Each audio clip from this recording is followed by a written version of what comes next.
सबको जय श्री कृष्ण। बड़ी कृपा, आज की मंगलमयी कथा में प्रवेश करते हैं। भगवान के सखा मधुमंगल श्रीदामा गोवर्धन के ऊपर चढ़ गए और गिरिराज बाबा जो चार भुजा के रूप में बैठे थे उनकी भुजा पकड़ पकड़ के देखने लगे, नकली तो ना है। ठाकुर जी बोले, लाला जी कहा कर रहे हो? देख रहे हैं लाला, असली भुजाएं कि ना है। कहा पता चली? बोले असली है, सांचो जय जय है। ये तो सांचो जय जय। सब ने प्रणाम कियो। मधुमंगल बोला, लाला या गिरिराज बाबा को चेहरा तोते बहुत मिले, तेरे जैसो ही लग रहा हो, बिल्कुल आंख नाक कान होठ रंग रूप सब कछु तेरे जैसो ही है। ठाकुर जी बोले, हम एक ही गैया को दूध पीमे या मारे हमारो मुख मिले। एक गैया को दूध पीवे तो मुंह कैसे मिल सके? क्यों? तेने और तेरी बहन ने एक ही मैया को दूध पियो, दोनों उनको चेहरा मिले कि ना मिले?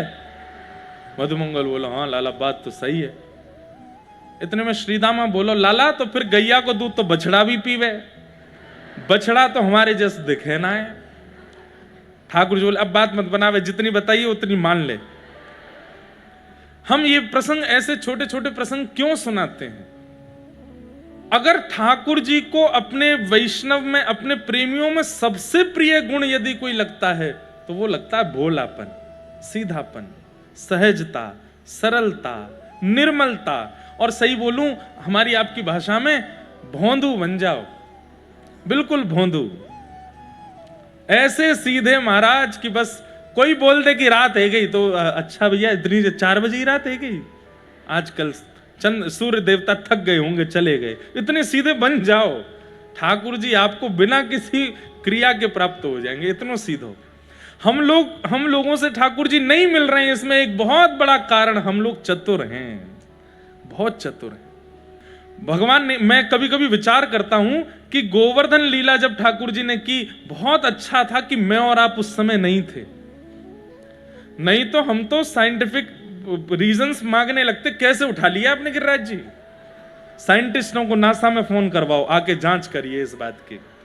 फिर वहां नासा आकर के जब मोहर लगाता कि नहीं भैया कोई सपोर्ट नहीं है इन्होंने, तब हम लोग मानते, और इसमें 3-4 साल निकल जाए। ठाकुर जी बोले, यूं ही खड़ा रहूंगा मैं। ब्रजवासी इतने सरल हैं, इतने सीधे हैं, जैसे ठाकुर जी बोल देते हैं मान लेते हैं।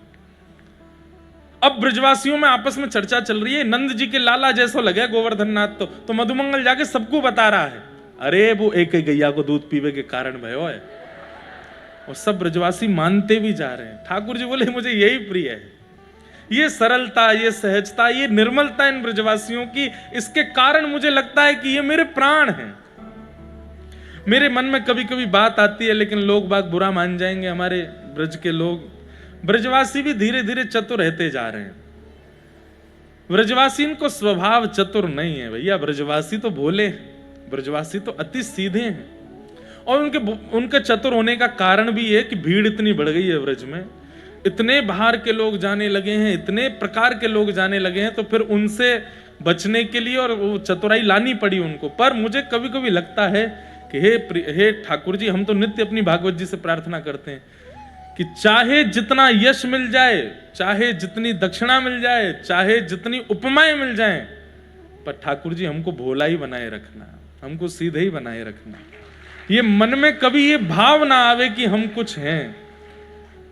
हाँ, आजकल ऐसा होता है कि मैं ज्यादा मिल नहीं पाता, क्योंकि भैया सो ही ना पाऊं, मैं इतना ज्यादा व्यस्त क्रम है जाए कि कछु कर ही ना पाऊं। फिर लोगों को लगता है कि महाराज जी मिलते नहीं, ये भी चतुर होते जा रहे हैं। नहीं, उसके पीछे कारण दूसरे भैया कि है तो इंसान ही, सब क्रियाएं करने के लिए एक समय पाबंदी और अवसर है।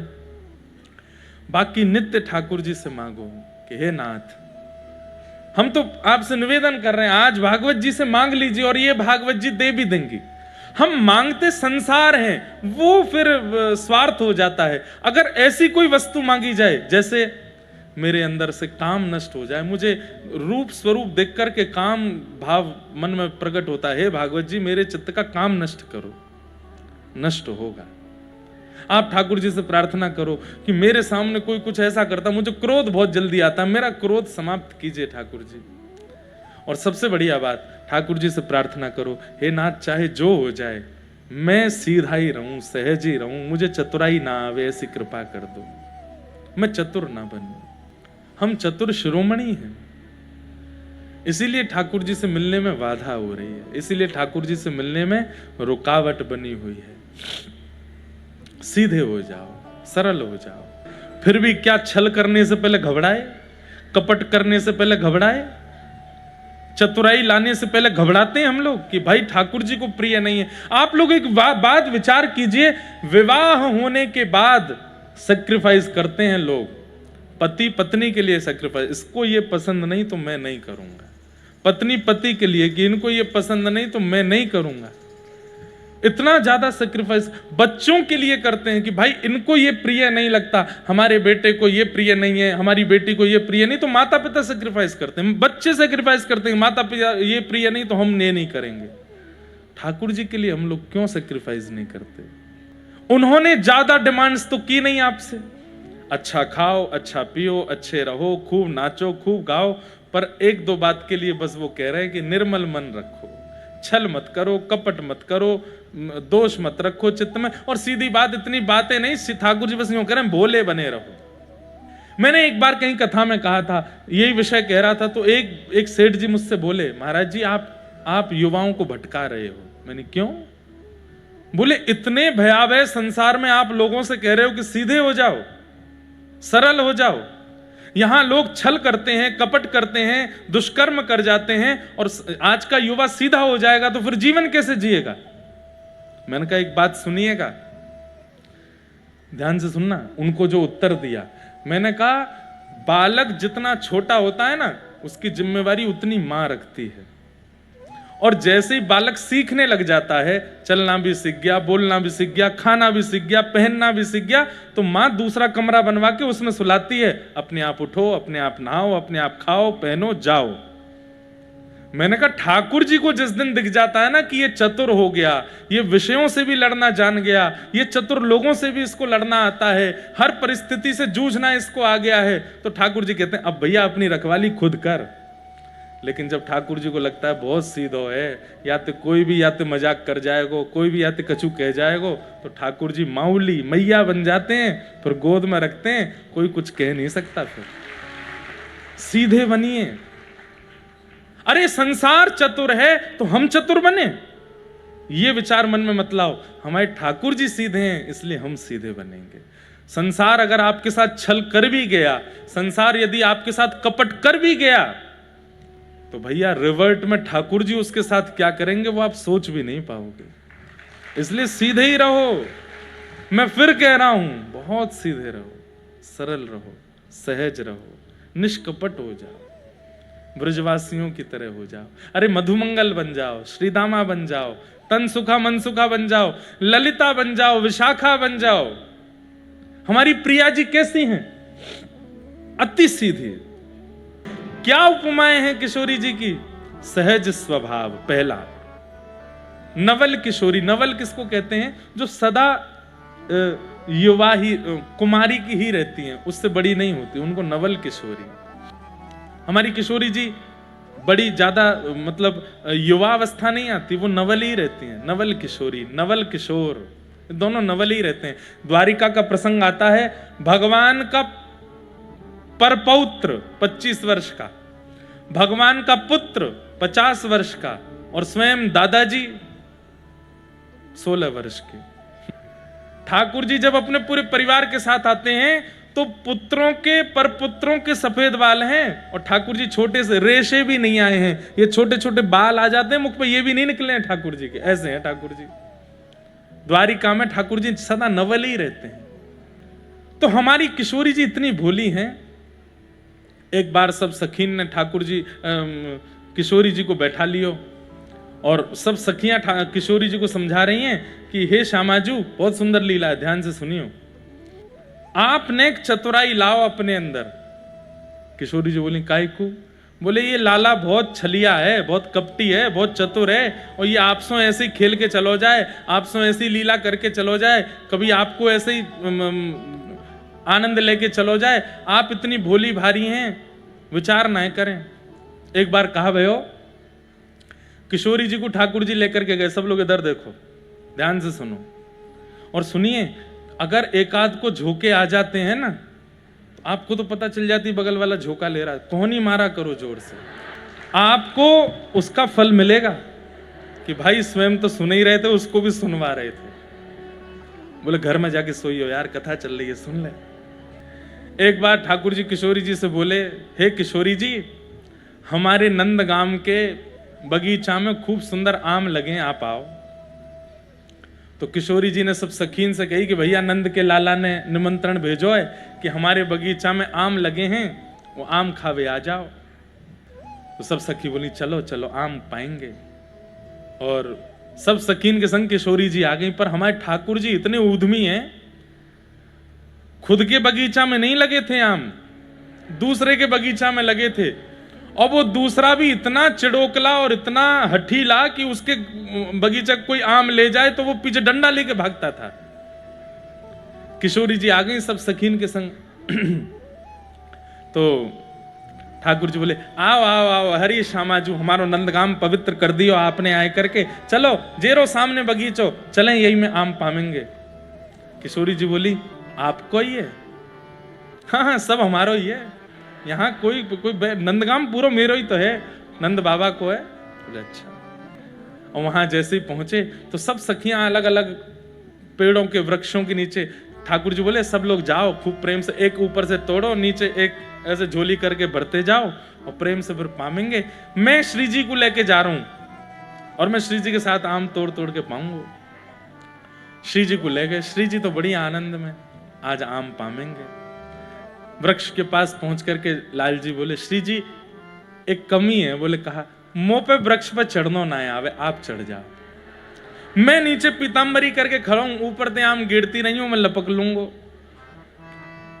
श्री जी बोली हाँ कोई बात ना, मुंह पे तो आवे, मैं चढ़ जाऊंगी। सो श्री जी धीमे धीमे धीमे धीमे ऊपर चढ़ गई। अब सखी संग में होती तो वो चढ़ने नहीं देती, श्री जी को श्रम नहीं कराती, पर ठाकुर जी तो उद्यमी। अब जैसे ही श्री जी ऊपर चढ़ी, ऊपर से एक एक आम तोड़ के दे रही हैं, ठाकुर जी बढ़ते जा रहे हैं। ठाकुर जी बोले नहीं अपनो परिचय तो करा दूं मैं कैसा हूं। तो आम सब समेट के, श्री जी अब मेरी पीतांबरी फट जाएगी, इतने आम है गए, आप यहीं नहीं हो, मैं अभी आ रहा हूं, मैं इन्हें धर के आऊं कहीं। श्री जी बोले ठीक है। दौड़ के बाहर गए, मधुमंगल तक स्वापी खोल, स्वापी में धर के बोले लेके भाग जाए ना। वो तू कहा कर बोल मैं अभी आऊं। तो जो माली था बगीचा का, उसके पास ठाकुर जी गए, बोले कैसो माली है, तेरे रहते हुए देख चोरी चल रही है, सबरी चढ़ी हुई है पेड़न पे। माली बोलो कहां है? बोले देख बरसाने ते आई है चोरी करवे। और बताए कि ठाकुर जी तो बाज गए वहां। अब वो माली आयो डंडा लेके, शर्म नहीं आवे, बड़े गोप की छोरी है करके चोरी कर रही है आम की। अरे हम चोरी ना कर रही, जाको बगीचा है वाने निमंत्रण दियो हमें। बोले कौन को बगीचा? मेरो बगीचा है ये। बोले अरे नहीं, ये तो कुंवर कन्हई को बगीचा है, नंद बाबा के। अच्छा वाको बगीचा है, वो ही तो शिकायत करके गए कि तेरे बगीचा में देख चोरी चल रही है। किशोरी जी बेचारी नीचे उतर के आई, ललिता विशाखा तो बड़ी लज्जित है गई, देख लियो ऐसा तुम्हारो कन्हैया, देख कैसी हमारी नाक कटवाई है आके यहाँ पे। और कथा तो बहुत बड़ी है, उससे पहले ठाकुर जी की नाक कटी थी बरसाने में, तो ठाकुर जी बोले बदला कैसे लाऊं, तो आज ठाकुर जी ने वो कर दियो। लेकिन हमारी किशोरी जी कैसी, रास्ता में भी यूं ही कहती जा रही, ना ना कुंवर कन्हई ने नहीं कही होगी, वो तो बड़े प्रेमी हैं, और तुम ने रुको, वो मुझे कह के गए कि मैं आम डार के आ रहे होंगे। तब ललिता विशाखा जी कहती हैं कितनी भोली हो आप, कितनी सीधी हो आप, हे श्यामाजू कैसी करुणामयी हो आप, कोई कितनी बड़ी क्रिया करके चलो गो और आप अभी भी वाकई हित को ही विचार कर रही हो। इसीलिए तो वो राधा रानी है, इसीलिए तो वो प्रिया जी है। कलम में पद गा रहे थे ना, मन भूल मत जइयो राधा रानी के चरण, उसमें एक पंक्ति आती है, वृषभानु की किशोरी सुनी गैया हूते भोरी। सबसे भोरी गैया है, उससे भी ज्यादा भोरी है। प्रीत जान के हूं थोड़ी तोहे राखेगी शरण, मन भूल मत जइयो राधा रानी के। ऐसी हमारी किशोरी जी। एक बार निकुंज में एक लीला भई, किशोरी जी को सब सखियां समझा रही हैं, बोले तुम्हारो लाला बहुत चतुर है, बहुत ऐसो है, तुम बातें एक दूरी बनाए लो। तो राधा रानी बोली मैं दूरी ना बनाऊंगी। तो बोले एक लीला करके देखें, अगर या लीला में तुम्हारो कन्हैया सफल है गयो तो फिर हम आज के बाद वचन दे के कह रही हैं कभी शिकायत नहीं करेंगी। वाकई किशोरी जी बोली कहा लीला। तब किशोरी जी की कोई भी लीला संपादित होती है उसमें विशेष भूमिका निभाती हैं श्री विशाखा जी। ऐसी अष्ट सखियों, अभी बरसाना का उत्सव पूरा जो आ रहे हैं उनके लिए अच्छा है, जो नहीं आ रहे हैं वो देखना सुनना जरूर। वहाँ अष्ट सखियों की वार्ता, सबके विषय की बहुत गोपनीय रहस्य जो मंच से बोलने भी नहीं चाहिए, मैं उनको भी बहुत ढक ढक करके थोड़ा थोड़ा कहूंगा ताकि जो योग्य हैं उनको प्राप्त हो। अयोग्यों के लिए तो भैया फिर कहाँ जाएंगे, इसलिए वो कथा जरूर सुनना। तो किशोरी जी की जितनी भी लीला होती हैं उसमें अष्ट सखियों में जो सबसे थोड़ी बुद्धिमान अगर सखी कोई है, जिसको कहते हैं कि तनिक चतुर हैं, वो है विशाखा जी। तो विशाखा जी ने योजना बनाई, एक से कपड़ा, एक से कुंडल, एक से गहने, 100 काजल, एक से पत्रावली, एक से केश, एक से नूपुर, एक से चूड़ी, सब कुछ एक जैसा। अष्ट सखियों का और किशोरी जी का मतलब एक जैसा ही सब कुछ होगा। और वहां में ठाकुर जी को ढूंढ के बताओ इनमें किशोरी जी कहां है। अगर उनने किशोरी जी को देख के बताए दियो तो फिर हम किशोरी जी वचन दे रही हैं आज के बाद श्याम सुंदर को वादना के बाद से हम कभी भी कुछ गलत नहीं बोलेंगे। किशोरी जी बोली वो पहचान जाएंगे। बोले हम देखें ना कैसे पहचानेंगे। अब आप इसमें एक बात विचार कीजिए कि अष्ट सखियां और राधा रानी में कोई विशेष अंतर नहीं है, एक जैसी दिखती हैं सब। बस किशोरी जी का श्रृंगार विशेष होता है, इसलिए पहचान में आती है कि ये किशोरी जी हैं। एक जैसी चुनरी, एक जैसे कुंडल, एक जैसे सब श्रृंगार सब किए गए और निकुंज में सब गोपियां खड़ी हो गईं, ठाकुर जी की प्रतीक्षा कर रही। अब ठाकुर जी के आवे की प्रतीक्षा तो बात की बात है, ये आपस में एक दूसरे से कह रही हैं अरे श्यामाजू आप तो बड़ी सुंदर लग रही हो। तो बोली मैं विशाखा हूं, श्यामाजू ना हूं, श्यामाजू तो पल्लंकु हैं। तो दूसरे अरे ललिता जी आप ही हो ना। बोले नहीं नहीं मैं श्यामाजू हूं। मतलब ललिता जी और सब एक जैसी दिख रही हैं, कोई इनमें अंतर नहीं। तब सबने कही बोले अब बढ़िया है, अब एक संग खड़ी है, जाओ नेक देर में श्याम सुंदर आवे वाले हैं और नेक आज इनकी पतो चले कि ये पहचान पाएंगे नहीं। इतने में ही ठाकुर जी को आगमन भयो। ठाकुर जी जैसे ही पधारे आकर के ढूंढन लगे कहां हैं किशोरी जी। हे श्यामाजू, अब वो 8 खड़ी हैं वृक्षों के पास और 8 एक साथ एक स्वर में कह रही हैं हाँ श्याम सुंदर। अब यहां से भी स्वर, वहां से भी स्वर, उधर से भी स्वर, इधर से भी, 8 की 8 चारों तरफ घूम के खड़ी। ठाकुर जी अरे श्यामाजू, बोली मैं तो यहां खड़ी हूं, तो वहां जाए। अरे ये कैसी लीला कर रही हो किशोरी जी, आज इतने सारे रूपन में कैसे प्रकट भई हो। तब सब सखियां एक साथ सामने खड़ी हो गईं। 9 किशोरी जी खड़ी हैं, एक किशोरी जी और 8 सखियां। और तब सब सखियां कह रही हैं अब ढूंढ के बताओ हम में ते राधा रानी कौन है, हम में से लाडली जी कौन है, ढूंढ के बताओ। ठाकुर जी एक एक किशोरी जी के स्वरूप के पास जामे, उन्हें जाकर के देखें, गौरते आंख में देखें, हाथन ने देखें, पामन, सब कुछ एक जैसा, पता ही नहीं चल रही है कौन है किशोरी जी।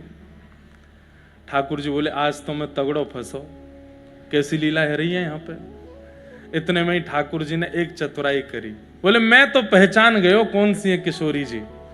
तो सब सखी बोली बताओ कौन सी हैं। सो दूर खड़े है करके ठाकुर जी एक सिंहासन पर बोले ये रही किशोरी जी। बोले ये रही कहा है, 8-9 खड़ी हैं, एक बताओ कौन सी है। अब बोले यही वाली हैं। बोले कौन सी वाली। अरे ये खड़ी तो है सामने, जबकि 9 की 9 खड़ी हैं। ऐसे कह रहे हैं ये खड़ी तो हैं। बोले कौन सी। बोले वही जिनने मुंह को बचपन में चोरी करनो सिखायो, घर घर में जाके माखन कैसे चुरानो, मटकी कैसे फोड़नी है, ग्वाल बालन के ऊपर कैसे चढ़ना है, गैया के सींग कैसे पकड़ने हैं, सबरो ऊधम इन्हें तो मुंह को सिखायो। जैसे ही कही कि बालापन में इन्हें सिखायो, बहुविधि माखन चोरी, इन्हें मुंह को माखन चुरानो सिखायो, मेरी तो ये गुरु हैं चोरी की। इतने में किशोरी जी बोल पड़ी मैंने कब सिखाया तुमको। ठाकुर जी बोली ये वृषभानु किशोरी तुम में, ये वृषभानु। ललिता विशाखा बोली सब कियो थे और चौपट कर दी। काय को बोली आप? अरे मैंने जब चोरी सिखाई नहीं तो मैं काय को स्वीकार करूं? अरे ये तो हमें पता है कि आपने चोरी नहीं सिखाई है, वो तो उनको तरीका है बुलवावे को। श्याम सुंदर आके बोले भैया 9 सखी अगर एक संग किशोरी जी के साथ अष्ट सखी खड़ी है जाए तो ब्रह्मा भी नहीं पहचान पाएगा किशोरी जी कौन है। केवल किशोरी जी की पहचान उनके स्वभाव से हो सकती है, और उनका स्वभाव सरल है, निर्मल है। कोई रूप से पहचानना चाहे, कोई चाल से पहचानना चाहे, कोई श्रृंगार से पहचानना चाहे, किशोरी जी को नहीं पहचान पाएगा। किशोरी जी केवल स्वभाव से पता चलेंगे। ऐसी हमारी लाडली जी। तो इसलिए भैया स्वभाव में मधुरता ले आओ, स्वभाव में सरलता ले आओ, स्वभाव में सहजता ले आओ, भोलापन ले आओ। इंद्र ने वर्षा की, मेघमालाएं बरसने लगी, सब ब्रजवासियों के चित्त में अविश्वास आने लगा। ठाकुर जी बोले अविश्वास मत लाओ, गिरिराज जी पे विश्वास करो। सब ब्रजवासी बोले कैसे करें विश्वास? तैने कही कि इंद्र के कोप से ये हमारी रक्षा करें, कहां कर रहे हैं रक्षा? इतनी मूसलाधार बारिश है रही है। तब ठाकुर जी ने मन में विचार किया कि अब कछु लीला ऐसी करनी पड़ेगी कि गिरिराज जी के प्रति इनको विश्वास बढ़े। और ठाकुर जी ने सब ब्रजवासी के सामने गिरिराज जी को प्रणाम कियो, और प्रणाम करके हे गिरिराज बाबा हम सब ब्रजवासी की रक्षा करो कह करके जैसे ही गिरिराज जी को एक ओर से इशारों कियो है, नेक अपने हस्त कमल को स्पर्श कियो, अधर हो गए। 7 कोस लंबे चौड़े, 21 किलोमीटर लंबे चौड़े गिरिराज पर्वत अधर हो गए। नन्हे से गोपाल जी भीतर प्रवेश कर गए, और 7 वर्ष के ठाकुर जी ने अपने बाम हस्त की कन्नी उंगली के नख के ऊपर श्री गिरिराज जी को धारण कर लियो। बोल गोवर्धनधारी गोपाल की। सब ब्रजवासी ने कह दी आ जाओ, सबरे नीचे आए करके ठाड़े है जाओ। अपने बांस के लठ ले करके सब ब्रजवासी खड़े है गए। सब ने अपने छड़ी लगाई दी। ठाकुर जी बोले जे कहा कर रहे हो? लाला छड़ी लगा रहे हैं कहीं गिरिराज जी नीचे नहीं आ जाएं।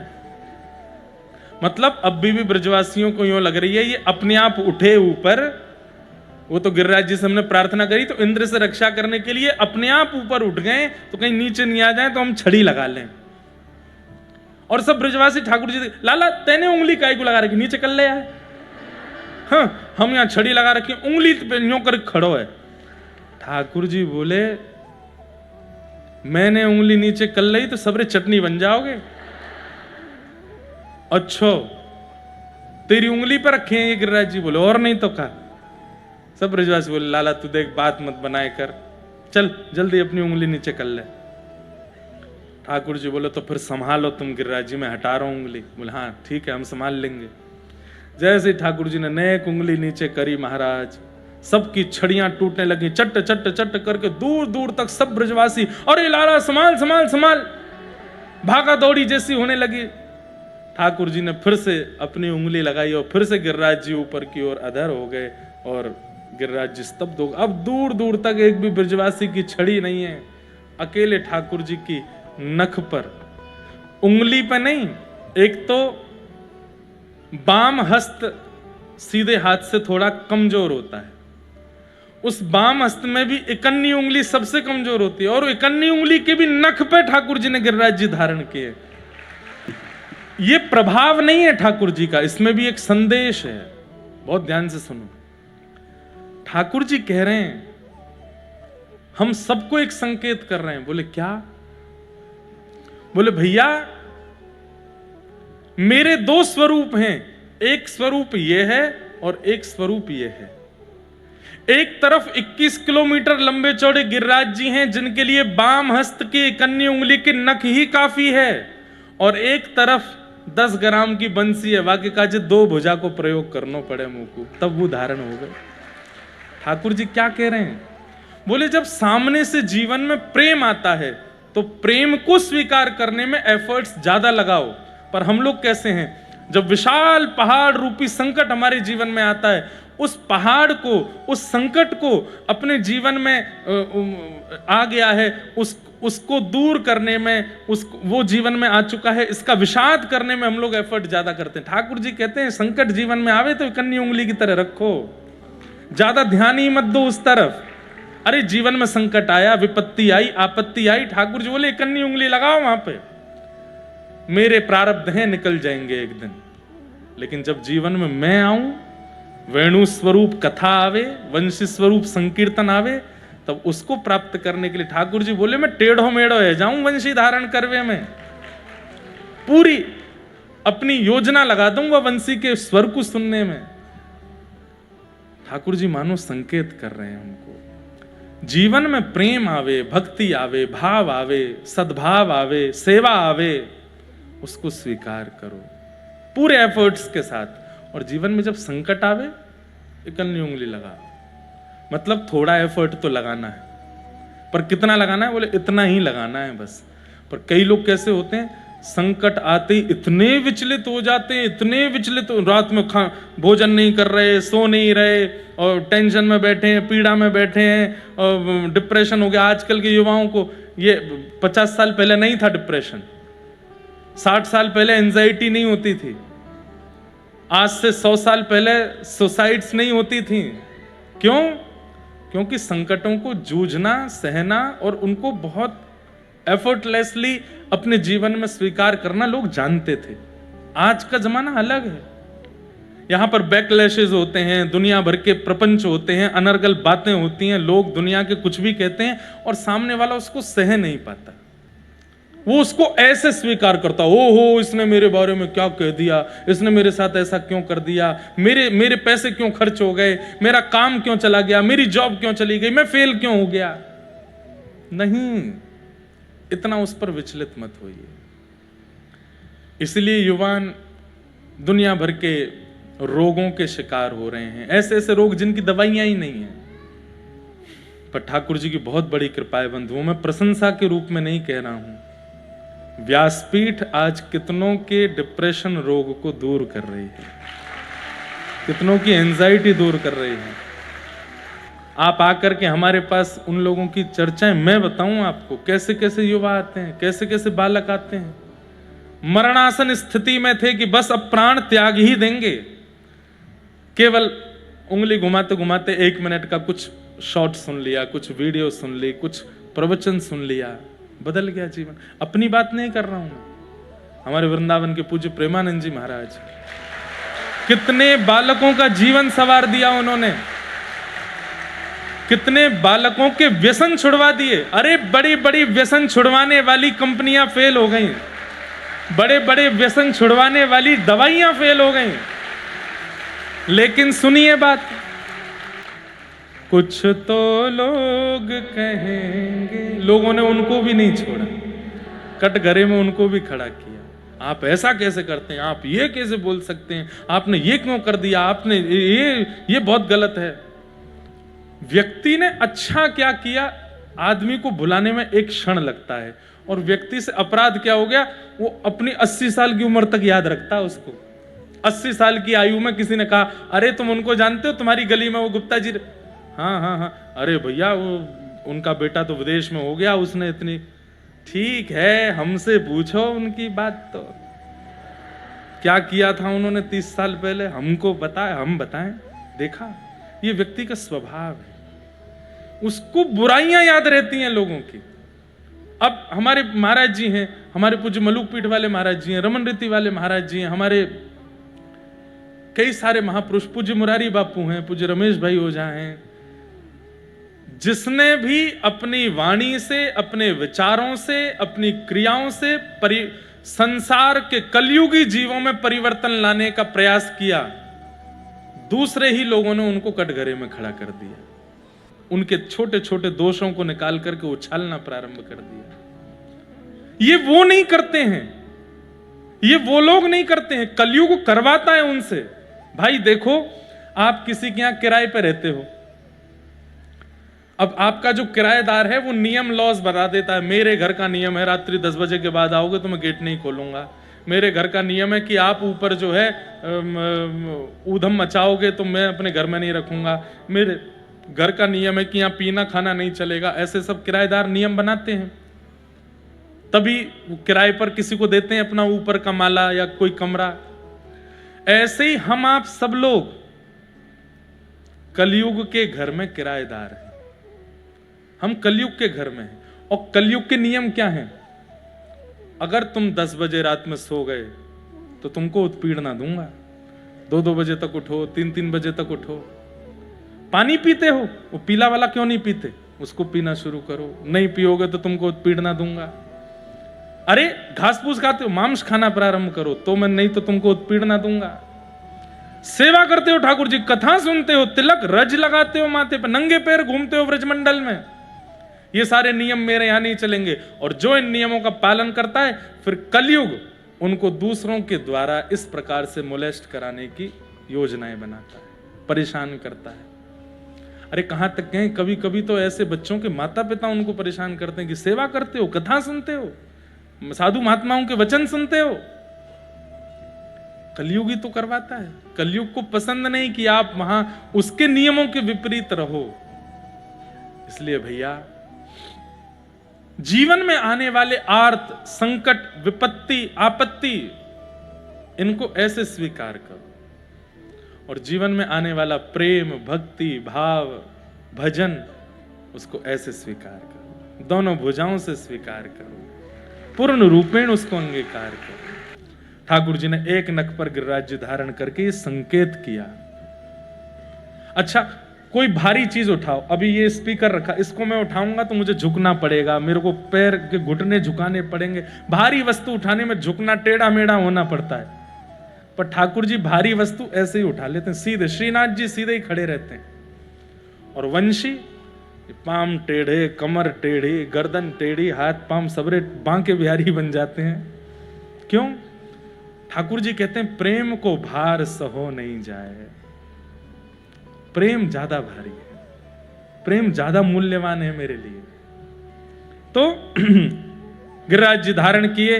धारण करने के पश्चात सब ब्रजवासी बोले, लाला तेरी उंगली में इतनी ताकत कहां से आई, तेने कैसे उठा ली गिरिराज जी? ठाकुर जी बोले, हम जय जय हैं, या हमारे उठाए हमने। ए मधुमंगल श्रीदामा प्रणाम करो, हम जय जय हैं। ब्रजवासी बोले, दोबारा बोलियो लाला, कहा है तू? ठाकुर जी ने शर्मा के बोले, हम जय जय हैं। ब्रजवासी बोले, ऐसा कौन सा काम कियो भैया जय जय तेने? मधुमंगल बोलो, जय जय बनो डोले, 7 दिना में 4 दिना तो नहावे ना है, जय जय है। ऐ हमें सब पता हो, यशोदा मैया गीले पानी तो मुंह पहुंच देते रहो। ठाकुर जी कह रहे, अच्छा बताऊं तो है? लाला ध्यान दे, गिरिराज जी नीचे नहीं आ जाए। सब ब्रजवासी देखो ये कैसी बात, हमारे सामने ठाकुर जी ने गिरिराज जी उठा लिए होते, हम तुरंत मान जाते कि ये भगवान है, ये अब नॉर्मल व्यक्ति है, हमारी तरह नॉर्मल नहीं है। पर ब्रजवासी मान नहीं रहे हैं। क्यों? सीधे। अंत तो गत्वा ठाकुर जी ने कही, मैंने पूतना मारी, अघासुर मारो, बकासुर मारो, कालिया नाग मारो, इतने सारे मैंने राक्षस मारे, आज मैंने गिरिराज जी उठा लियो, अब वो नहीं मानोगे कि मैं जय जय हूं? कोई सामान्य व्यक्ति कर सके? ब्रजवासी बोले, बस बस बस लाला, बहुत है गई, मारी तेने पूतना। अरे लाला तेने पूतना नहीं मारी तो? हमारे 84 कोस के ब्रजमंडल के परकोटा को एक नियम है, ज्यादा पुण्य करेंगे, ज्यादा तप करेंगे और भीतर प्रवेश करेंगे तो ही जीवित रह पाएंगे। इन राक्षसन ने कोई पुण्य तप कियो नहीं, भीतर प्रवेश कर गए, अपने आप मर गए। और उन मरे मरायन में हाथ धर के तेने सबरो श्रेय ले लियो। पूतना तो नंद भवन में घुसते ही मर गई, और वह मरी भाई पूतना की गोद में चढ़ गए के मैं जय जय हूं। ठाकुर जी बोले, कोई गिरिराज जी संभाल ना पावे को 10 मिनट, नहीं तो या को कोई को पधरा के मैं सबन के पाम छू लूं एक बार। मतलब तुम कैसे भी साबित करोगे कि मैं जय जय नहीं हूं? बोले, हम साबित कर देंगे, तू जय जय ना है। अब सांची बता, तेने कैसे उठाए हो? ठाकुर जी के प्रेम सजल हो गए नेत्र। कितने प्रेमी हैं ब्रजवासी, अपने प्रेम के आगे मेरी प्रभुता स्वीकार नहीं करते। ठाकुर जी का एक नाम है मान देना, दूसरों को मान देते हैं। दूसरों को श्रेय देते हैं, अंग्रेजी में कहूं तो दूसरों को क्रेडिट देते हैं। खुद करते हैं पर दूसरों को श्रेय देते हैं। अच्छा, जब हम ये बात गाते हैं ना, मुझे ऐसा लगता है ये वाला पद जब हम गाते हैं तो ठाकुर जी हंसते तो हैं हम पे। बात बना रहा है, बैठे बैठे सब कह रहा है कि सब मैंने किया, तो मैंने ही है, पर देखो कितनी बड़ी बड़ी बातें कर रहा है। अभी अगर इससे किसी ने जाकर, मैं ही जाकर के कह दूं अच्छा भैया सब मैंने किया, तो ला चल घर की चाबी दे दे मुझे, तू निकल बाहर, ये घर मैंने बनवाया हो, गाड़ी मैंने दिलवाई, सब कुछ मैंने करवाया हो। ठाकुर जी आप तो वैकुंठवासी हो, आपको क्या आवश्यकता, मेरे छोटे से घर में क्या करोगे आप, वहीं रहो। हमारा क्रेडिट कोई ले ना जाए, मैंने ये किया, इस बात को कोई नकार ना दे, इसकी भी चिंता लोगों को लगी रहती है। ये मैंने किया, प्रसिद्धि हो गई कथा की, ओ बहुत बढ़िया कथा हुई महाराज जी हुई, बहुत जगह ऐसा कथाओं में होता। फिर उसके बाद कई बार उन लोगों में आपसी द्वंद्व हो जाता है, मैंने ये किया था, मैंने ऐसे करवाया था। फिर एक बोले अरे सब बातों की बात छोड़ो, व्यास जी मैंने बताए थे, इनको बुलाओ, मैंने नहीं बताए तो कैसे काम चलता। ठाकुर जी ऐसे नहीं है। ठाकुर जी सब कुछ करने के बाद आप ही को श्रेय दे देते हैं, अरे तैने ही किया यार, मैंने थोड़ी कछु किया है। सब ब्रजवासियों को श्रेय दिया, अरे ग्वालन ने मुंह पे कृपा करी, गैया गोपिन ने मुंह को मक्खन खवायो, श्री किशोरी जी की कृपा से मैंने गिरिराज जी उठाए। ऐसे हमारे ठाकुर जी 7 दिन तक गिरिराज जी धारण किए। 7 दिन बाद इंद्र के मान का मर्दन हुआ, इंद्र ने आकर के भगवान की स्तुति गाई, आप मेरे पिता हैं, आप मेरे गुरु हैं, मैंने अपराध किया है नाथ, कृपा करके मुझे दंड दीजिए। ठाकुर जी बोले तुमने अपराध तो किया लेकिन मैं तुम्हें क्षमा करता हूं। क्यों? क्योंकि तुम्हारे अपराध के कारण व्रजवासी सब मेरे समीप आ गए, मेरे निकट आ गए, इसलिए मैं तुमको क्षमा करता हूं। ठाकुर जी ने इंद्र को क्षमा किया। तत्पश्चात गैयाओं ने भगवान का नामकरण गोविंद किया, एकादशी व्रत की महिमा बताई गई। ठाकुर जी व्रजवासियों को संकेत प्राप्त हो गया कि ठाकुर जी जय जय हैं। कैसे प्राप्त हुआ? एक प्रसंग ऐसे आता है कि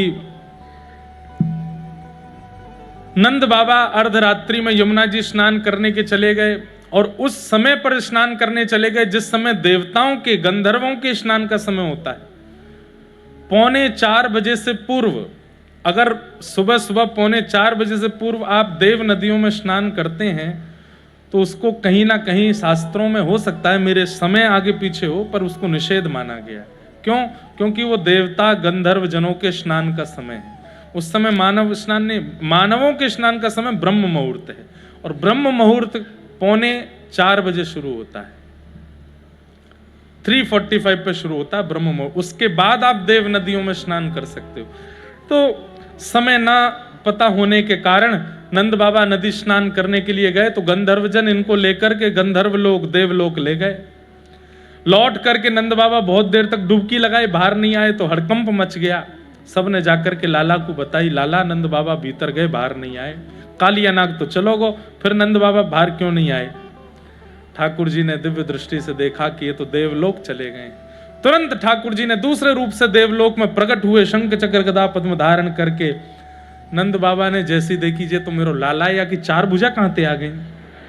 ठाकुर जी को देखते ही गंधर्वों ने नंद बाबा को छोड़ दिया, बोले जय जय, ये असमय में स्नान करो। बोले हमारे पिताजी हैं, तुरंत वापस छोड़ के आओ। तो नंद बाबा वापस आए, ब्रजमंडल में आकर के उन्होंने पूरी बात बताई। बोले भैया लाला तो 4 भुजा वारो डोल लो वहां पे हमारो। तो सब ब्रजवासियों ने ठाकुर जी से कही, लाला तू सांची में जय जय? ठाकुर जी बोले हम जय जय। लाला देख तू जय जय होगो कोई और लोक में, हमारे काजे तो तू लाला है, हम बात को ही मानेंगे कि तू हमारो लाला है। बोले तो मैं कौन सा कह रहा हूं कि मुझे जय जय ही मानो, लेकिन लाला एक काम कर दे। बोले कहा तू जय जय तो एक बार हमको वैकुंठ को दर्शन करा ला, कैसो है? ठाकुर जो चलोगे? बोले हाँ। मधुमंगल श्रीदामा तन सुखा मन सुखा धन सुखा सुबल तोष, भगवान के सारे ग्वाल बाल तैयार हो गए, और ठाकुर जी का हाथ पकड़ करके सब अंतर ध्यान हुए, सीधे वैकुंठ पहुंचे। वैकुंठ के द्वार पर जय विजय चतुर्भुज रूप में खड़े हैं। ठाकुर जी को देखते ही दंडवत प्रणाम किया। ठाकुर जी बोले मुझे नहीं, इनको करो। मधुमंगल श्रीदामा को प्रणाम किया। मधुमंगल खुशी रहे, राजी रहे, तेरो ब्याह है जाए। सबको आशीर्वाद। लाला ये सवन की 4 भुजाएं हैं यहाँ पे। बोले हाँ। बोले हमें उन्हें 4 भुजा वालों बना दे, हम भी बन के देखें कैसा लगेगा। ठाकुर जी ने चुटकी सी बजाई, उनकी भी 4 भुजा निकल के आ गए। मधुमंगल श्रीदामा के लाला जी तो बहुत जोर को है। बोले कहा करेंगे। बोले 2 हाथ से मटकी पकड़ेंगे, 2 हाथ से मक्खन निकाल के खाएंगे। बड़ी दिक्कत हो, एक हाथ से मटकी पकड़ो, एक से खाओ। वहां पे भी वही सहज स्वभाव उनका। वैकुंठ में घूम रहे थे सब ग्वाल बाल। ठाकुर जी ने इनके लिए अद्भुत भवन बनवा दिए, मधुमंगल भवन, तनसुखा भवन, मनसुखा भवन। और वहां पे सब सहचरियां गंधर्वजन इनकी सेवा में लगे। जो खाने का मन वो खावे, जो पीने का मन वो पीवे। ऐसी पवन सुगंध बह रही है, नदी बह रही है, तालाब इतना सुंदर है वैकुंठ। 2-4 घंटे बाद सबरे आए ठाकुर जी के पास। लाला देख लियो हमने वैकुंठ, घूम लिए। ठाकुर जी बोले बहुत बढ़िया, अब तुम सबरे यहीं रहो, मैं जा रहा हूं वापस। सबरे चरणन में गिर गए। बोले लाला जो वैकुंठ बहुत सुंदर है, पर हमारे व्रजते बढ़िया ना है। लाला हमारी प्रार्थना स्वीकार कर ले। बोले कहा ये 2 भुजान ने ले ले, ये बड़े बड़े भवन ने निकाल दे, जो चाहिए हम तो मांग ले, लेकिन हमें वापस वृंदावन भेज दे भैया, हम माए छोड़ के कहीं ना जा सके। तब ठाकुर जी ने 33 कोटि देवताओं से कहा ये हैं ब्रजवासी, जो वैकुंठ का भी त्याग कर सकते हैं वृंदावन के आगे। इनकी उपमा और इनकी पहुंच तुम कैसे प्राप्त करोगे? ये ब्रजवासी अति अद्भुत है, जो वैकुंठ का सुख भी ऐसे त्याग देते हैं वृंदावन के आगे। वृंदावन में मिल क्या रहा है उन्हें? इतना विशेष कुछ भी नहीं, केवल और केवल ठाकुर जी की नुकुंज गलियां हैं, ठाकुर जी की मधुर लीला है, ठाकुर जी के मधुर दर्शन हैं, खावे पीवे के लिए दही माखन मिश्री और दूध है। बस यही में सुखी है ब्रजवासी, आते ज्यादा इन्हें कुछ चाहिए नहीं। ईगो जब तक आपके अंदर है, आप भक्ति मार्ग में और भक्ति के रास में प्रवेश नहीं कर सकते। ईगो मतलब मैं कुछ हूं, ये भावना जब तक आपके चित्त में है। नाक के 2 ही आभूषण हैं, दिखने वाली नथनी और न दिखने वाला ईगो। जब तक वो न दिखने वाला आभूषण आपकी नाक में होगा तो आपको रास में प्रवेश नहीं मिल सकता। मैंने कहा ये आप भाव बता रहे हैं, यही श्रीमद् भागवत जी का भाव है। रस और रास में अंतर क्या है? रस का मतलब क्या है? आप द्वारिका जाते हैं, आप रणछोड़ जाते हैं, आप डाकोर जी जाते हैं। आज हम डाकोर जी गए थे सुबह, रोज क्रम बन रहा था, अब जाएंगे अब जाएंगे अब जाएंगे। आज कोई क्रम नहीं था तो आज ही चले गए। तो इसलिए संसार की क्रियाओं में क्रम बनाना चाहिए, भगवत क्रिया में कभी क्रम नहीं बनाना चाहिए। जब मन करे तुरंत भागो। तो आज यही हुआ, सुबह उठ करके अपने नित्य क्रम में लगे। बैठे बैठे पता नहीं क्या भाव, मैंने कि फोन करो भाई, गाड़ी लगवाओ, डाकोर जी जाएंगे। नींद भी पूरी नहीं हुई थी, थके भी थे, थोड़े अस्वस्थ भी थे, पर मन में आया। और 2 दिन क्रम बने, गाड़ियां खड़ी रही, वहां भी सब व्यवस्था हो गई, तो जा नहीं पाए। तो मानो ठाकुर जी ने संकेत किया कि मेरे पास आवे के लिए क्रम नहीं, जब मन हो आ जाओ। व्यवस्था बन रही है, योजना 5 दिन से द्वारिका जाना है, वृंदावन जाना है, द्वारिका जाना है, वृंदावन, नहीं जा पाओगे। मन तो ऐसा होना चाहिए, ऑफिस में बैठे हैं, काम कर रहे हैं लैपटॉप पर, कॉलेज गए हैं, पढ़ाई कर रहे हैं, दफ्तर गए हैं, कमाई कर रहे हैं, और नोट गिनते गिनते ही ऐसे याद आ जाए राधा वल्लभ लाल। उसी समय शटर लगाया, घर पे फोन किया, बोले 2 पराठे रख दो, फ्लाइट पकड़ो, पहुंच गए दिल्ली, सीधे वृंदावन। जब योजना बना करके जाओ तो समझो आप वृंदावन गए, और जब बिना योजना के अचानक जाओ तो सोचो ठाकुर जी ने बुलाया। तो रस में और रास में अंतर क्या? आप योजना बना के ठाकुर जी के पास गए, ये रस है। और बिना योजना के, या तो ठाकुर जी ने योजना बना के आपको बुला लिया, या ठाकुर जी आपके पास आ गए, ये रास है, ये रास है। आप बैठे बैठे घर में प्रतीक्षा विचार कर रहे थे, बहुत दिन हो गए महाप्रभु जगन्नाथ जी का दर्शन नहीं किया, पता नहीं इस साल बन पाएगा कि नहीं बन पाएगा।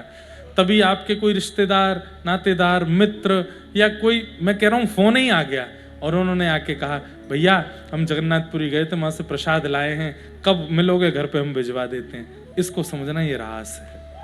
ठाकुर जी याद कर रहे हैं, ठाकुर जी बुला रहे हैं।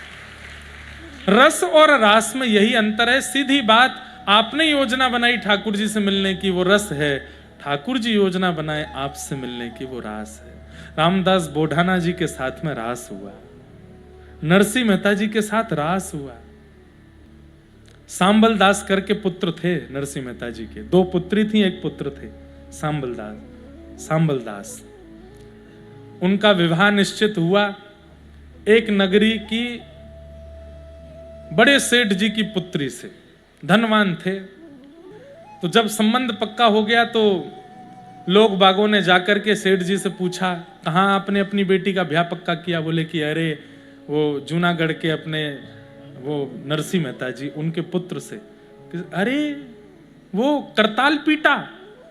उनको लोग बहुत सारी उपाधियां दे रखी थी जूनागढ़ में। करताल पीटा मतलब करताल पीटता रहता पूरे दिन।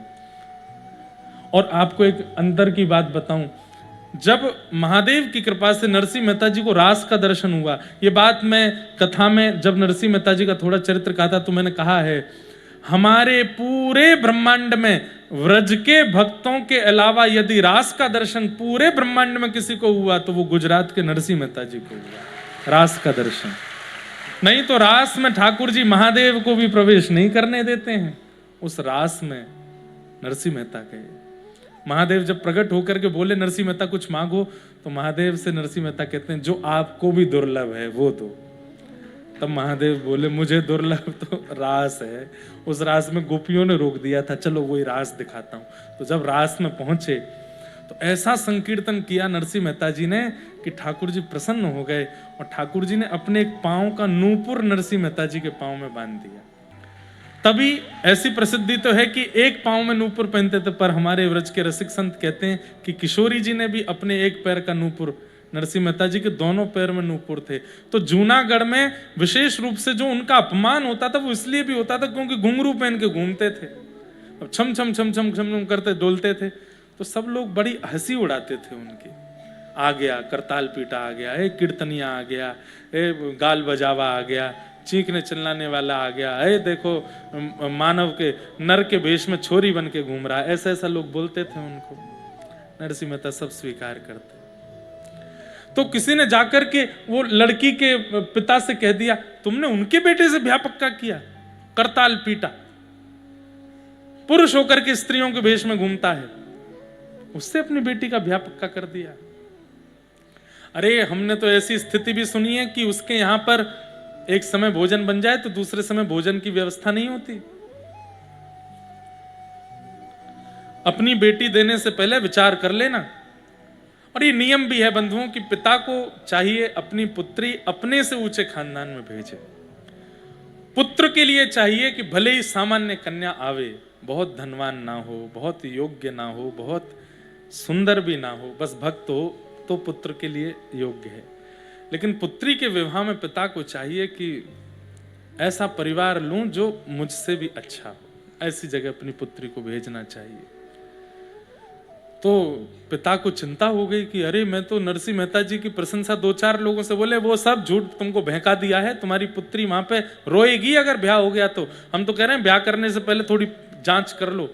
तो पुत्री के पिता बोले मैं ऐसे कैसे संबंध तोड़ दूं, कोई और तरीका नहीं है?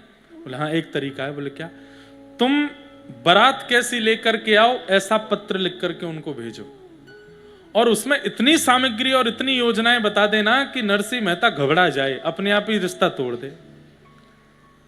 बोले प्रारंभ कहां से करें? बोले प्रारंभ यहीं से करो कि 60 वर्ष से जितने भी ऊपर के लोग बारात में आवे आपके बेटे की में, सब हाथी पे चढ़ के आवे। सबके लिए एक एक हाथी होना चाहिए, इतने घोड़े होने चाहिए, इतने ऊंट होने चाहिए, इतनी बग्गियां होनी चाहिए, इतने ढोल ताशे नगाड़े बजाने वाले होने चाहिए।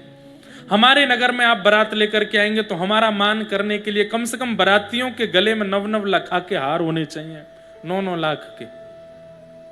ऐसी मणियां होनी चाहिए, ऐसे रत्न होने चाहिए। और दुल्हा अभी तो मतलब ये चली रही है, 2-4 पन्ने तो बारातियों के में ही लिख दिए कि ऐसा ऐसा हो, तो दुल्हा की बारी आई, 4 पन्ने में दुल्हा की ऐसी जूती होनी चाहिए, ऐसा पाग हो, ऐसी घोड़ी हो कि महाराज उसको देख करके, घोड़ी देख करके मूर्छित होने लग जाए, दुल्हा की तो दूर की बात है।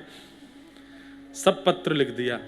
बोले अब तो नरसिंह मेहता, अरे बड़े बड़े सेठ साहूकार के पास भी पत्र पहुंच जाए तो वो रिश्ता तोड़ देंगे कि भाई हम नहीं कर सकते। नरसिंह मेहता तो तोड़ ही देगा, और इसमें आपकी भलाई होगी कि आपने नहीं तोड़ा, उन्होंने तोड़ा। हाँ भेज दो। पत्र पूरा लगा करके जय श्री कृष्ण ऊपर लिख करके भेज दिया। नरसिंह मेहता बैठे थे, इतने में वो पत्रवाहक पहुंचे। अरे नरसिंह जी आपके नाम से पत्र आया है। बोले अच्छा लाओ भैया दो। जैसे ही पत्र दे करके गए, नरसिंह मेहता भजन कर रहे थे, भजन करने के बाद पत्र देखा, उस पर जय श्री कृष्ण लिखा था। अरे भैया आपने कहा ये तो मेरे नाम का पत्र है, मेरे नाम का पत्र होता तो नरसिंह मेहता, जय श्री कृष्ण ठाकुर जी का पत्र, मैं तो इसको खोलूंगा भी नहीं। दूसरे का पत्र देखना नहीं चाहिए। ठाकुर जी के किसी भक्त ने भेजा होगा, भैया दूसरे का पत्र पढ़ना गलत बात है, मैं नहीं खोलूंगा। भीतर गए, ठाकुर जी के सामने धर दिया, आपके किसी प्रेमी ने आपके लिए पत्र भेजा है, जय जय, पढ़ लेना, विचार कर लेना। नरसिंह मेहता गए, ठाकुर जी बोले पढ़ ले, एक बार देख तो ले, कम से कम घोड़ी तो हुस्त पुस्त ले आई हो। लेकिन ठाकुर जी मन में विचार, बोले नरसिंह मेहता का कितना समर्पण है मेरे प्रति। केवल मेरा नाम जय श्री कृष्णा तो संबोधन है, जय श्री कृष्णा तो एक प्रणाम है, वो देख करके वो कहता है कि मेरे नाम का पत्र है तो मैं देखूं। अब जब मेरे को देखने को कहा है तो जिम्मेवारी मेरी है।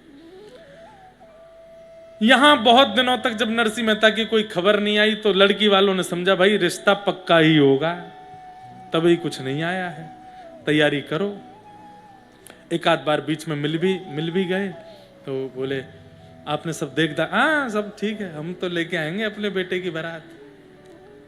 ठीक है तो पढ़ ही लिया होगा। नरसिंह मेहता जी तो एक घोड़ी लेकर के आए, बेचारी उसकी भी उम्र पूरी हो गई थी, वो चलते चलते कभी लड़खड़ा जाती थी, ऐसी तो घोड़ी आई। बारात में 12 तो सूरदास थे जिनके नेत्र ही नहीं है, बेचारे लाठी पकड़ के एक दूसरे कंधा पे हाथ धर के, ये तो बाराती है। ढोल ताशे नगाड़े बजाने वालों में से एक ही कोई मंजीरा बजाने वाला, हरि नाम कीर्तन चल रहा है, हरे कृष्ण कृष्ण हरे हरे, यही बैंड बाजा था। ठाकुर जी ने दाऊ दादा से कही, दाऊ दादा नरसी की बारात देखो, बारात कम लग रही है, ऐसा लग रहा है सब्जी मंडी से सब्जी लाई जा रही है क्या, घर के 4-5 सदस्य लेके आ रहे हैं। लेकिन यानी मेरे भरोसे छोड़ दिया तो व्यवस्था मैं ही करूंगा। इतने में ही एक सेठ जी आए, सेठ जी नहीं थे, ठाकुर जी नहीं भेजे, अक्रूर जी जाइए, सेठ जी बनकर। सेठ जी आए, आकर के नरसिंह मेहता जी पहचाना? बोले नहीं भैया। अरे आप वहां कीर्तन करने आए थे, मैं कीर्तन में सबसे आगे बैठा था, मुझे पता चला आपके बेटे का ब्याह है, मैं सेवा करूं थोड़ी, बारात में मेरे भी परिवार के लोग, मेरे भी जन आना चाहते हैं, वो भी चाहते हैं कि आपके साथ आपके बेटे की बारात। अरे चलो भैया कोई दिक्कत नहीं, आ जाओ, थोड़े ढोल ताशे नगाड़े वाले ले आओ? बोले ले आओ। अब वो तो महाराज लेकर के आए, कम से कम 12,000 लोग, ऐसी ऐसी मणियां, ऐसे ऐसे रत्न पहन करके, ऐसे ऐसे सुंदर सुंदर आभूषण पहन करके लोग। नरसिंह मेहता देखें, बोले ये परिवार है आपका? बोले भैया हमारे जो समधी जी हैं उनको कहीं से पता तो करवा दो कि भोजन की व्यवस्था रखी हो उन्होंने। बोले वहां सब व्यवस्था, हमें चलने दो। इतने में ही एक और सेठ जी आए, कहीं दूसरे, अरे नरसिंह जी मैं आपका कीर्तन सुना था वहां पे, बड़ी कृपा, पता चली आपके बेटे का ब्याह है। बोले तो? बोले मेरे पास में कम से कम 100 घोड़ी और ये पशुशाला है, बहुत सुंदर एक घोड़ी है, आपकी आज्ञा हो तो उस पर इनको बैठा दें। बोले हाँ बैठा। मेरे यहाँ हाथी भी हैं, घोड़े भी हैं, आपकी कृपा हो जाए, ये बेचारे सूरदास बिना नेत्रों के लाठी, उस पर बैठा देते हैं इनको। बोले हाँ बैठा दो। हाथी आ गए, घोड़े आ गए, उस पर सूरदास बैठे हैं। महाराज पूरी बारात सजती जा रही है। कोई आया, बोले अरे नरसिंह जी हमने वहां कीर्तन आपका सुना था। बोले तो? बोले हमारा जो है कपड़े का व्यापार है, बहुत बढ़िया अचकन सिलते हैं हम, हमको पता चला आपके बेटे का, हम अचकन बना के लाए हैं, पहना दें? बोले पहना दो। घोड़ी से उतार के अचकन पहना दी सिर पर। महाराज वो सामान्य नहीं थे, वैकुंठ से बनकर के आई है नरसिंह मेहता के पुत्र की अचकन। सोने की जड़ी लगी है महाराज, मणियां चमक रही हैं, ऐसा सुंदर स्वरूप लग रहा है, मोर पुच्छ लहरा रहा है, लग रहा है द्वारिकाधीश ही बैठे हैं क्या घोड़ी के ऊपर। नरसिंह मेहता बोले वाह भैया, अपने आप ही बनती जा, हमने तो निमंत्रण ही 4 बनवाए थे, अपने आप ही सब हो रहा है। ये फैला कौन रहा है कि हमारे बेटे का ब्याह है? सब बढ़िया है, ठाकुर जी सबकी कृपा कर रहे हैं। यहां नगर में तैयारी चल रही थी ब्याह की, तो लड़की वालों ने कहा भैया बारात देख तो लें कैसी है। किसी से कहा देख करके आओ, कितनी दूर आ गई, दौड़ करके वो व्यक्ति, अरे सेठ जी कमाल हो गया, कमाल हो गया, क्या कहूं महाराज, ऐसी बारात ऐसी बारात। बोले कैसी? अरे पर्वत पर चलिए, ऊपर से देखनी पड़ेगी, किलोमीटरों लंबी है, दूरबीन लगानी पड़ेगी, तब जाकर के तो बारात दिखेगी, इतनी लंबी चौड़ी और ऐसी बारात। और सुनिएगा, बोले क्या? हाथी देखिएगा, घोड़े देखिएगा, दुल्हा को भी देखिएगा, पर एक बार बारात में सबसे आगे 2 नवयुवक चल रहे हैं, उनको जरूर देखिएगा। ऊपर जाकर के जो वो समधी जी थे, उन्होंने ऐसे कोई लगा करके देखा, तो महाराज हाथी घोड़ा और ऐसे ऐसे रत्न आभूषण सब चीज। लेकिन जैसे ही बारात में सबसे आगे देखा, श्याम वर्ण गौर वर्ण के 2 युवक कृष्ण बलराम नृत्य करते हुए बारात लेकर के चल रहे हैं। नरसिंह मेहता जी के पुत्र की बारात जा रही है, ठाकुर जी नृत्य कर रहे हैं उसमें, और नरसिंह जी को कुछ नहीं पता है। ऐसे नरसिंह जी, ये रास है, इसे रास कहते हैं। आपने कुछ नहीं किया, ठाकुर जी पूरी योजना बना दे रहे हैं आपकी। तो मेरे साथ रस हुआ है, आपके साथ रस हुआ है, पर जितने भक्तों के हम चरित्र सुनते हैं, इन सब के साथ रास हुआ है। हम भक्ति के पथ पर इसलिए चल रहे हैं कि हे नाथ, मुक्ति नहीं चाहिए, भुक्ति नहीं चाहिए, बस एक बार हमारे संग भी कुछ रास करो, कोई अनुभव ऐसा कराओ। और होते हैं थोड़े थोड़े रास तो सबके साथ होते हैं। वृंदावन की बहुत याद आई, तभी किसी ब्रजवासी का फोन आ गया। वृंदावन की बहुत याद आई तो ब्रज से कोई आ गया। वृंदावन की बहुत याद आई तो वहां का कोई प्रसाद लेके आ गया। वृंदावन की बहुत स्मृति हुई तो परिवार के किसी व्यक्ति का फोन आ गया, भैया हम ब्रज जा रहे हैं, चलोगे? ये छोटे छोटे रास तो सबके साथ होते हैं, पर वो विशिष्ट रास हो, उसकी इच्छा सबके चित्त में होनी चाहिए। गोपियां रास का अधिकार प्राप्त कर चुकी हैं।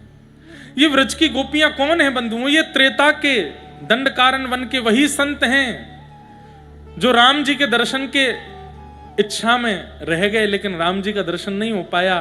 तब हनुमान जी ने आकर के इनको सांत्वना दी, आप लोग चिंता मत करो, राघव जी के आपको दर्शन नहीं हुए, प्रतीक्षा करो, अगले युग में भगवान कृष्ण बनकर के आएंगे और आप सब संत व्रज की गोपी बनकर के आओगे, तब ठाकुर जी आपको अनुभव कराएंगे। लोग व्रज की गोपियों पर उंगली उठाते हैं, व्रज की गोपियां ठाकुर जी के साथ नाची, व्रज की गोपियों ने ठाकुर जी के साथ ये किया। अरे तुमको पता क्या है कि कितना तप किया है उन्होंने इस अनुभव को प्राप्त करने के लिए। एक युग की प्रतीक्षा है उन गोपियों की। श्रुति रूपा स्मृति रूपा ये सारी गोपियां हैं जिनके चित्त में प्रेम, प्रेम कैसा सुनिएगा अभी, ऐसा प्रेम हम आप सबके जीवन में आ ही नहीं सकता, ऐसा प्रेम है इन गोपियों का। इन गोपियों को ठाकुर जी ने आज्ञा दी थी कि मैं शरद पूर्णिमा की रात्रि पर तुम सबको स्वीकार करूंगा। आज जैसे ही पूर्णिमा का चंद्रमा उदयमान हुआ, आकाश में पूर्णिमा जैसे ही पहुंचा, सब गोपियों का चित्त व्याकुल होने लगा कि आज तो वही पूर्णिमा है जिस पूर्णिमा में श्याम सुंदर हमको मिलने वाले हैं। युगों की प्रतीक्षा आज पूरी होने वाली है। इतने में ही कदम्ब वृक्ष के नीचे ठाकुर जी बैठे हैं और सुंदर वेणु को अपने अधर पर धारण करके जैसे ही कोमल छिद्रों को कोमल उंगलियों से आच्छादित किया, प्राण पिरोए वंशी में। आहा, ठाकुर जी ने ऐसी वेणु बजाई। अब बहुत ध्यान से सुनने वाली बात है ये। ठाकुर जी वंशी बजा रहे हैं, लेकिन सबको वो स्वर सुनाई दे रहा है कि कन्हैया वंशी बजा रो है, लेकिन जितनी भी वह गोपियां हैं जो कृष्ण प्रेम में उन्मुक्त हैं, उनको स्वर सुनाई नहीं दे रहा, उनको शब्द सुनाई दे रहा है। उनके कानों में मानो जाकर के वो वेणु ध्वनि शब्द का रूप ले लेती है और कहती है, अरे गोपी मैं तेरी प्रतीक्षा कर रहा हूं, जल्दी आ, या वृक्ष के नीचे या वन में तेरी प्रतीक्षा कर रहा हूं, जल्दी दौड़ करके मेरे पास आ। सब गोपियां नहीं भाग रही हैं ठाकुर जी के पास, जिनके कानों में जाकर के वो स्वर शब्द के रूप में जाकर के कह रहा है, जल्दी आ मैं तेरी प्रतीक्षा कर रहा हूं, वही गोपियां भाग रही हैं। अब इसको आचार्य चरण कैसे बताते हैं कि कथा क्या है? कथा जो वक्ता करते हैं वो एक वेणु रव है, ठाकुर जी वंशी बजा रहे हैं। कई लोगों को लगता है कि केवल 4 घंटा का पास आउट है, व्यास जी बैठ करके 2-4 बातें बोलेंगे, बोल करके अच्छी बातें बोलते हैं, मन को अच्छी लगती है, हम चले जाएंगे, ये भी चले जाएंगे। पर यहाँ बैठे कई लोग, वो एक शब्द सुनते ही नेत्रों से अश्रुपात होने लगता है, मन विचलित होने लगता है, भावुक होने लगता है, रात की नींदें उड़ जाती हैं। क्यों? क्योंकि वो गोपी है, उसके लिए वो शब्द नहीं है, उसके लिए वो ठाकुर जी की वाणी है। उसको लगता है कि ठाकुर जी मुझे बोल रहे हैं, ठाकुर जी ये मुझे आज्ञा कर रहे हैं, ये मुझसे कही जा रही है बात, मुझे ये करना ही है जो यहां बोल दिया गया है। ये विश्वास उनके चित्त में प्रकट हो जाता है। सबके हजारों लोग कथा सुनते हैं, बुरा नहीं मानिएगा, पिछले 6 दिनों में लाखों लोग कथा सुनकर के बड़ोदरा में गए, पर परिवर्तन 2 के अंदर ही आएगा, ये मैं प्रमाण से कह सकता हूं। 2 से ज्यादा नहीं आएगी संख्या, 2 से ऊपर संख्या नहीं पहुंचेगी। कल कथा पूरी होने दीजिए, वापस लग जाएंगे सब अपने कार्यों में, वापस लग जाएंगे सब अपने उल्टे सीधे खान पान में, वापस लग जाएंगे सब अपनी विषय वार्ताओं में। बहुत कम ऐसा होगा कि परिवर्तन हो, 2-4 ही होंगे जो इस 7 दिन में इतने परिवर्तित हो जाएंगे कि बस अब तो ठाकुर जी के संग रास ही होना है। वो 4 ही हैं जिनको ये कथा कृष्ण वाणी के रूप में लग रही। बाकियों को लग रहा है कि इंद्रेश जी बैठे हैं, वे बैठ करके बोल रहे हैं, या कोई भी वक्ता बैठे हैं बैठ के बोल रहे हैं। नहीं, एक बात बोल दूं, जब आप रास के अधिकारी हो गए होंगे तो आपको कथा पंडाल नहीं लगेगा, आपको रास का ये प्रांगण लगेगा। आपको यहां बहने वाली जो ब्यार है वो ब्यार ना लग के यमुना जी के जल के छींटे लगेंगे। आपको दिखने वाले वैष्णव जन सामान्य ना लग के ब्रजवासी दिखेंगे, और मंच पर बैठकर कथा सुनाने वाला वक्ता कोई वक्ता ना लग करके व्रज की कोई प्रधान गोपी लगेगा जो हमें श्री ठाकुर जी के समीप ले जा रहा है। अरे गिरिराज जी के प्रति यदि पर्वत की और पत्थर की भ्रांति है तो आप अभी भक्त नहीं बने। यमुना जी के प्रति जल की भ्रांति है तो आप अभी भक्त नहीं बने। व्रज रज के प्रति यदि आपकी मिट्टी की भ्रांति है तो आप अभी भक्त नहीं हुए, और ब्रजवासियों के प्रति मानव की भ्रांति है तो आप अभी भक्त नहीं हुए। ठाकुर जी के स्वरूप के प्रति यदि मूर्ति की भ्रांति है तो भी आप भक्त नहीं। ये सब परिवर्तित हो जाएगा। हम लोग देखते हैं हमारे गिरिराज जी में ठाकुर जी जहां हाथ रखे वहां हाथ का चिन्ह, मन में विचार करता हूं कि इतना निष्ठुर है, ये कैसे हाथ बन गए? क्योंकि ठाकुर जी की गिरिराज जी के प्रति पत्थर की भावना नहीं है, ठाकुर जी की गिरिराज जी के प्रति किशोरी जी के हृदय की भावना है। इसलिए जहां ठाकुर जी हाथ रखते थे वहीं चिन्ह प्रकट हो जाता, जहां चरण रखते थे वहां चिन्ह प्रकट हो जाता था। मन की भ्रांति मतलब ब्रह्म, ये जो वहम हमारे चित्त में है कि ये पत्थर है, ये नदी है, ये व्रजवासी मानव हैं, ठाकुर जी मूर्ति पाषाण है, प्रसाद केवल अन्न है, ये भ्रांति सबसे पहले हमारे चित्त से जाती है, तब समझो कि आप गोपी बन गए हो। आपको यमुना जी जल नहीं लगता है, आपको उसके प्रति साक्षात पटरानी की भावना है। तो ये गोपियां, सबको लग रहा है कि कृष्ण वंशी बजा रहे हैं, पर कुछ गोपियों के चित्त को लगता है कि नहीं, कृष्ण हमें बुला रहे हैं, और वो गोपियां दौड़ पड़ती हैं वृंदावन की ओर। असंख्य गोपियां इकट्ठी हो गई, अर्धरात्रि का समय, ठाकुर जी के सामने पहुंच गई गोपियां। और कैसे पहुंची यहां पर वर्णन किया गया। कोई गोपी गैया का दूध दोह रही थी, कोई सीरा बना रही थी, कोई पति को भोजन करा रही थी, कोई आंखों में काजल लगा रही थी, कोई मांग में सिंदूर भर रही थी, कोई बच्चे को खिला रही थी। और ये सब क्रिया करते करते सब गोपियां दौड़ पड़ी हैं, उन कार्यों को बीच में छोड़ करके। आतुर, मैं थोड़ा बात को बीच में रोक रहा हूं, क्षमा कीजिएगा। बोले क्या बात है? ये गोपियां ठाकुर जी के प्रति कांत भाव रखती हैं, ठाकुर जी के प्रति पति का भाव रखती हैं। पति का भाव यदि रखती हैं तो बहुत सारे पहलुओं में दोष आ जाता है। तो कैसे? पहली बात, ये सब शादीशुदा हैं, और ठाकुर जी के प्रति अगर ये पति की भावना रखती हैं तो यहां तो पातिव्रत धर्म नष्ट हो रहा है। और दूसरी भावना, इन गोपियों की भावना में कहीं ना कहीं ठाकुर जी के प्रति काम भाव का दर्शन हो रहा है। ये ठाकुर जी के प्रति काम भावना रखती हैं। मुझे लगता है कि ये तो दोष है। तो कहते हैं सुखदेव जी इतने नाराज हुए। बहुत ध्यान से सुनने वाली बात है, सबके मतलब की बात नहीं, पर कुछ लोगों की भ्रांति दूर होगी इस बात से। सुखदेव जी बोले, अच्छा मतलब गोपियां कांत मान करके जा रही हैं, ठाकुर जी के प्रति मान लो कि काम भाव से जा रही हैं, तो तुम्हारे मन में दोष आ रहा है। और वहां रावण 100 गालियां ठाकुर जी को देता है, शत्रु मानता है, तब किसी ने प्रश्न नहीं उठाया। यहां पर शिशुपाल जो बिना 100 गाली दिए पानी नहीं पीता था, उस पर किसी को संशय नहीं है, उस पर किसी को चिंता व्यक्त नहीं होती। जब ये राक्षस ठाकुर जी के प्रति शत्रु भाव रख करके उनको प्राप्त कर सकते हैं, तो गोपियां कांत भाव रख के प्राप्त क्यों नहीं कर सकती? ये उन लोगों के लिए उत्तर है जो कई बार अपने घर के सदस्यों को, मित्रों को टोकते हैं कि तुम ठाकुर जी से प्रेम क्यों करते हो भाई? वो भगवान है, उनके प्रति भगवान भावना रखो।